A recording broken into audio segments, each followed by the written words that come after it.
every person you talk to who meditates will give you a different almost definition, different observation, different what it's good for, different how you do it. So what I'm telling you, and some people like Kapil, who's kind of my coach guy, hates it. Okay, he hates the whole concept of meditation. But I'm going to tell you my version. I'm going to tell you what I learned that worked for me. First, I'm going to back up a little bit. By the way, there's a meditation master here. We're actually all meditation masters. So my meditation is no better than yours. I'm just telling you mine. So let's think about how your mind works. Okay, when you're walking down the street, your mind is usually associating. It's in free association. So it's basically saying, oh, this woman just crossed the street with a dog. Oh, I used to have a dog just like that. Oh, when I had a dog like that, I lived in that apartment. Oh, that apartment, God, that guy overcharged me. Oh, I hated that guy. So your mind is always just free associating and connecting things around you and having sort of this uncontrollable stream of thoughts. That's like kind of like your default how your mind operates. Beyond that is contemplation. Contemplation is when you sit there and you direct your mind to one topic, to one subject. Scientists are essentially in contemplation. They're working on a specific problem.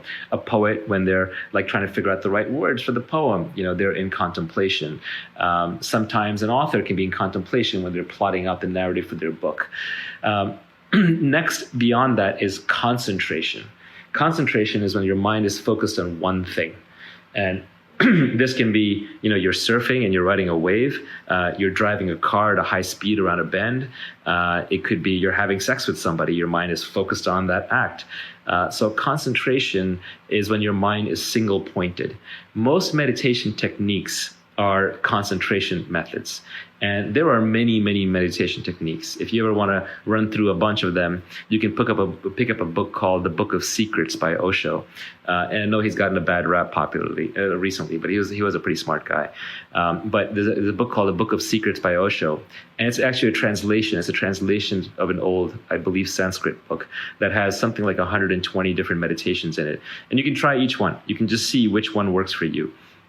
The one that works best for me is the fourth state of mind. So concentration, what you're trying to do, either with a mantra or watching your breath, is you're trying to bring your mind to what is called a single pointed state. And then once it is focused on this one object that is concentrating on, your mind is supposed to disappear. It's supposed to basically drop the mantra or drop the breath watching on its own without effort.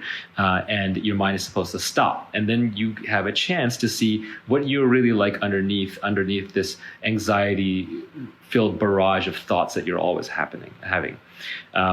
So the last thing that you're trying to get to, the last stage after association, contemplation, and concentration is meditation. Meditation is the art of doing nothing. You cannot do meditation. By definition, if you're doing something, you're not in meditation.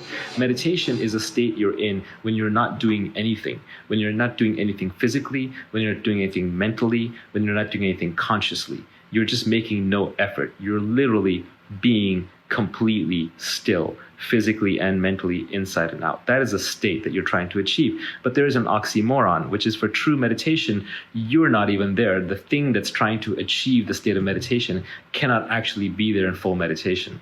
So the method that I learned was basically that you just sit there and you close your eyes, and for at least 1 hour a day, you surrender to whatever happens. You don't make any effort whatsoever. You make no effort for something. You make no effort against something. If something travels through your mind, then you let it go. If there are thoughts that are running through your mind, you let the thoughts run. What's kind of going on is that your entire life, things have been happening to you, some good, some bad, most of which you processed and resolved, but a few that stuck with you. And over time, they stuck more and more with you, and they almost became like these barnacles stuck to you.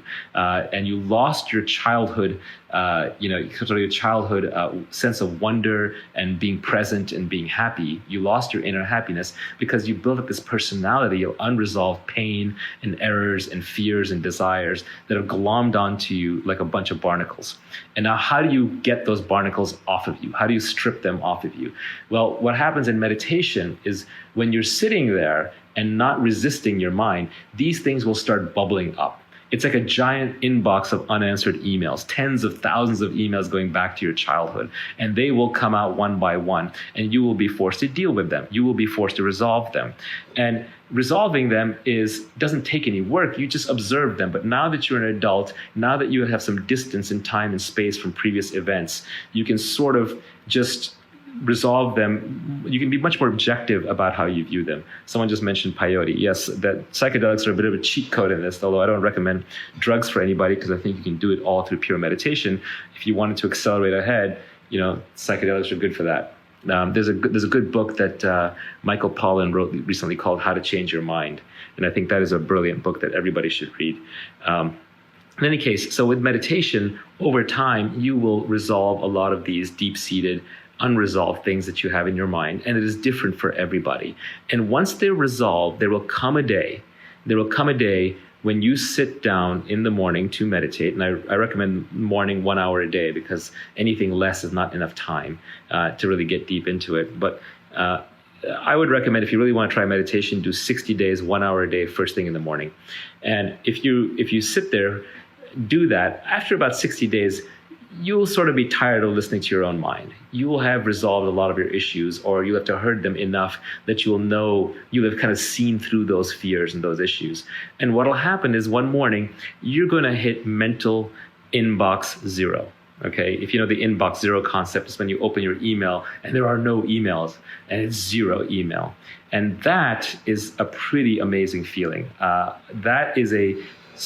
Now, I don't want to describe this because it's kind of nonsense to use these descriptors for other people, but it's a state of somewhere between joy and bliss and peace. And once you have that, you don't want to give that up. If you can get a free hour of bliss every morning just by sitting and closing your eyes, that's worth its weight in gold. That will change your life. In terms of how to sit still for an hour, by the way, meditation isn't hard. All you have to do is sit there and do nothing. Just sit down, close your eyes, and say, I'm just going to give myself a break for an hour. This is my hour off from life. This is the hour I'm not going to do anything. Yes, if thoughts come, thoughts will come. I'm not going to fight them. I'm not going to embrace them. I'm not going to think harder about them. I'm not going to reject them. I'm just going to sit here for an hour with my eyes closed, and I'm going to do nothing. How hard is that? Why can you not do anything for an hour? What's so hard about that? Just give yourself an hour break. That's it.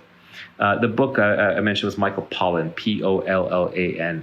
He's famous for being the New York Times, I think he was a New York Times journalist, and he wrote In Defense of Food and The Omnivore's Dilemma. And this is his most recent book.